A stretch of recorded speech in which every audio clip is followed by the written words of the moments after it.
Je vois souvent des investisseurs particuliers frustrés de ne pas savoir comment participer à une introduction en bourse qu'on appelle aussi IPO. C'est vrai que ça peut être frustrant. Il faut dire que c'est le meilleur moyen d'investir avant les autres et donc d'avoir des rendements exceptionnels. Dans cette vidéo, je vais vous dévoiler comment les courtiers décident d'attribuer des actions à leurs clients durant des introductions en bourse. Vous saurez donc comment augmenter vos chances d'y participer. Je vais aussi revenir sur les dernières IPO qui ont cartonné cette année en 2021 et je vais vous donner 3 IPO qui risquent d'exploser en 2022 et je vais vous montrer en détail comment vous pouvez y participer.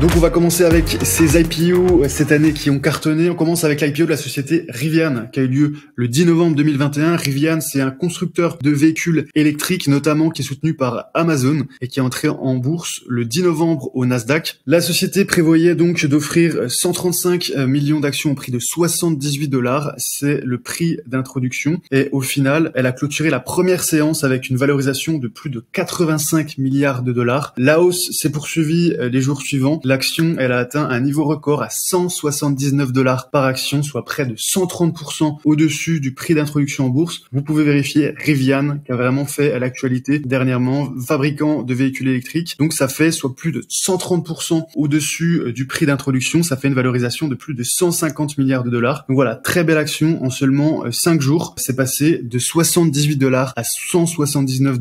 Donc ça fait un rendement de plus de 129% pour les personnes qui ont participé à l'ICO. Donc voilà, action Rivian actuellement, elle est à 105 $ actuellement, donc c'est un petit peu redescendu, mais voilà, on est toujours gagnant, hein, on est toujours à plus de 30% de hausse sur l'action Rivian.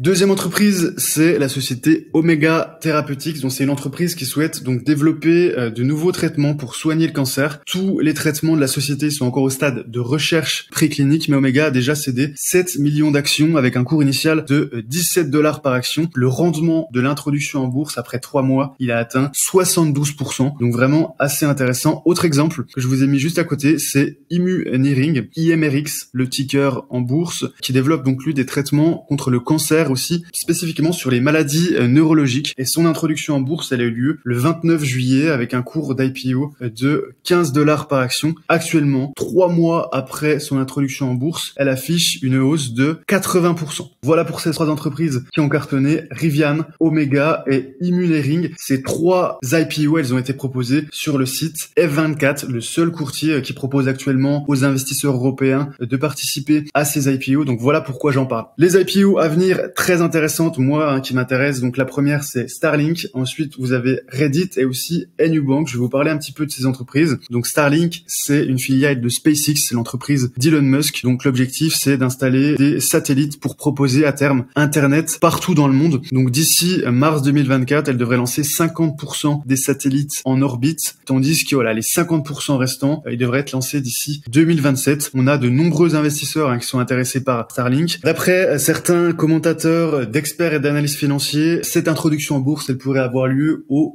4e trimestre 2021, donc vraiment d'ici la fin de l'année. C'est tout à fait possible que ça arrive plutôt que ce soit repoussé et que ça arrive plutôt début 2022. Deuxième société, c'est Reddit. C'est une plateforme de médias sociaux, peut-être que vous êtes déjà allé. C'est des forums qui est très populaire. Ça figure parmi le top 20 des sites web les plus visités dans le monde. Chaque jour, on a 52 millions d'utilisateurs actifs sur le site et Reddit est évalué à 10 milliards de dollars actuellement. Et donc, au moment de l'introduction en bourse, la valorisation de Reddit pourrait dépasser 15 milliards de dollars. On n'a pas encore la date exacte de l'introduction en bourse, mais ça devrait arriver courant 2022. Troisième entreprise, là, ça se précise, c'est vraiment, ça arrive bientôt. C'est la société Nubank, dont l'introduction en bourse doit avoir lieu le 9 décembre, donc c'est dans quelques jours, 9 décembre 2021. C'est l'une des plus grandes néobanques du monde. Je pense que vous connaissez un petit peu tout ce qui est Revolut, N26, et Nubank, c'est exactement pareil, sauf que c'est surtout en Amérique du Sud. Cette boîte, elle vise une introduction en bourse à New York et elle pourrait lever plus de 3 milliards de dollars. On a notamment donc Berkshire Hathaway, donc c'est l'entreprise de Warren Buffett. On a aussi Morgan Stanley, Goldman Sachs, mais aussi Citigroup qui soutiennent déjà la société, qui ont déjà investi dans la société. Donc c'est une entreprise qui est un des principaux innovateurs du secteur bancaire, notamment au Brésil et en Amérique latine. C'est une société qui a commencé en 2013 par émettre des cartes de crédit qui étaient sans frais. Donc c'est vraiment tout ce qui est low cost. Voilà, N26, Revolut, c'est exactement le même modèle, sauf que forcément il y a beaucoup plus de clients en Amérique du Sud. Il y a beaucoup de personnes qui sont débancarisées et donc la banque, elle compte désormais plus de 48 millions d'utilisateurs. Elle a des succursales dans toute l'Amérique latine et en moyenne, l'entreprise, elle accroît sa clientèle de 2 millions de nouveaux clients chaque mois. Imaginez 2 millions de nouveaux clients chaque mois en moyenne pour NU Bank. C'est vraiment une croissance exceptionnelle, tout en gardant en tête qu'on a quand même plus de 650 millions de personnes qui vivent en Amérique latine, dont beaucoup ne sont toujours pas bancarisés. Donc voilà, ça fait un marché potentiel estimé à 269 milliards de dollars pour NU Bank, donc vraiment des grosses perspectives de croissance. Personnellement, je vais mettre un petit billet dans cette IPO, je vais la suivre de près, ça m'intéresse énormément.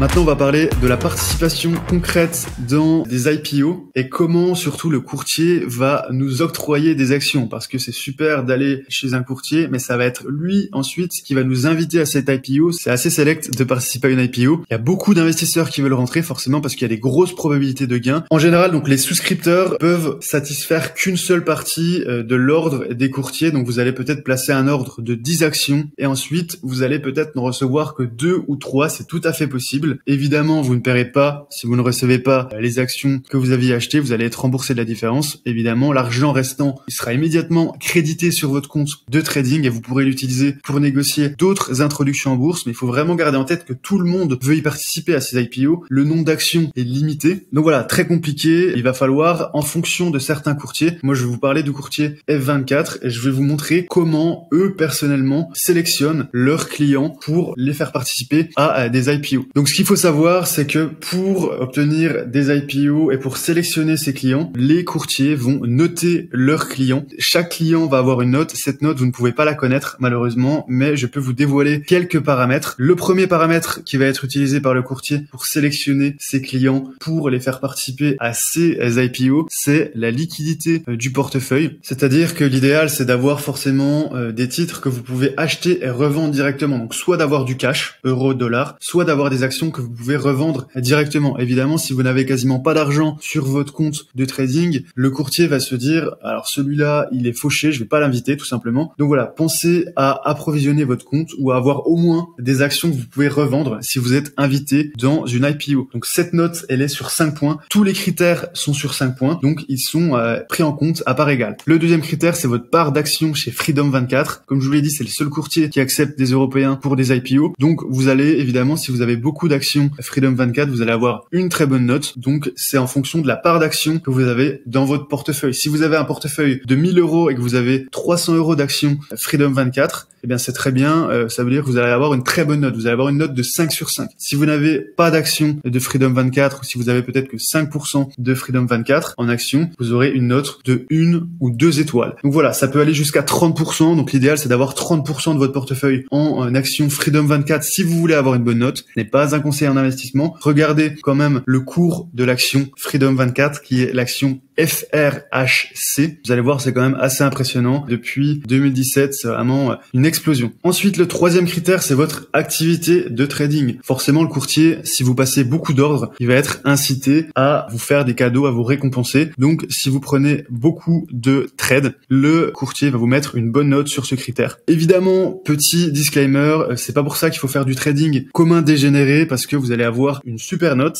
c'est très bien, mais vous allez aussi perdre de l'argent si vous tradez comme un débile, excusez-moi l'expression, donc ne faites pas n'importe quoi non plus. Cinquième critère, c'est la régularité de la participation aux dernières IPO. Donc évidemment, vous allez arriver au début, vous n'avez pas participé aux IPO, mais à terme, si vous avez participé à 1, 2, 3 IPO, forcément, le courtier va voir que vous êtes un client fidèle et il va chercher à vous récompenser. Il faut compter en général entre 3 à 6 mois pour obtenir une note finale de 5 sur 5. Donc si pendant 6 mois, il y a 2 IPO, vous participez à toutes les IPO, vous allez avoir une note de 5 sur 5 et la probabilité que vous soyez choisi par le courtier pour participer à l'IPO est très importante. Donc en conclusion, pour moi les IPO ça représente vraiment à la fois des rendements élevés mais aussi un risque élevé. Personnellement, je considère l'IPO comme une méthode d'investissement qui est efficace et qui permet d'espérer d'excellents rendements. Moi, ça me permet aussi de diversifier mes placements, très important. Autre chose, je suis très content que ce soit désormais disponible pour tous les investisseurs particuliers grâce au courtier F24. Pour l'instant, à ma connaissance, c'est le seul courtier qui propose ce type de service en Europe. J'espère quand même qu'il y aura d'autres courtiers qui proposeront aux particuliers de participer aux IPO. C'est toujours mieux quand on a de la concurrence sur un marché. Ça permet de faire baisser les prix, ça permet aussi d'offrir des meilleurs services aux clients. Encore une fois, le contenu de cette vidéo n'est évidemment pas un conseil en investissement. N'investissez que l'argent que vous êtes prêt à perdre et faites vos propres recherches sur ce courtier, mais aussi sur les entreprises dans lesquelles vous souhaitez investir. C'est très